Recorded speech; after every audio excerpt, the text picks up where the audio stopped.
మేము కలవగా తెగ కలవరం, అసలిది కదా ఒక సంబరం. ఒక వరసలా కదిలిన క్షణం, ఇక తెలియదే ఒంటరితనం. ఎన్నాళ్ళ కోరాలు కన్నోళ్ళిలా వస్తూనే పోయాయి కన్నీళ్ళిలా. ఇల్లంతా మారింది సందళ్ళుగా, మీరంతా ఉండాలి వందేళ్ళిలా మనవారే. హాయ్ ఫ్రెండ్స్, ఈరోజు అయితే మనం వెలవల్లికి వచ్చాము.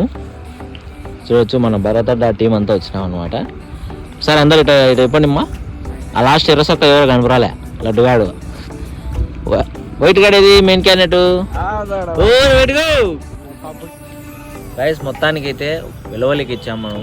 ఇప్పుడు ఇక్కడ ఒక 2 రీల్స్ అయితే ప్లాన్ చేసాం తీద్దామని చెప్పేసి. అట్లే మొత్తం ఒకసారి పొలము చూద్దామని వచ్చాము. ఈరోజు సండే కదా, ఒకసారి ఈ పొలం వాతావరణం ఎలా ఉందో చూసుకుందాం. ఈ పొలం అంతా వరి నాటింది మన పొట్టిగాడే. మొత్తం 7 ఎకరాలు ఉంది ఇది. 10 మంది ఉండగా ప్రతిరోజు పండగే, పడి నవ్వుతుండగా ప్రతిరోజు పండగే. ఇది వచ్చేసి పంపు షెడ్ అంటారు దీన్ని. ఇది మన కుందు నది ఉంది చూసారా, ఆ కుంది నదిలోంచి డైరెక్ట్గా మోటార్ వేసి ఇక్కడ పొలానికి అయితే వదులుతున్నారు.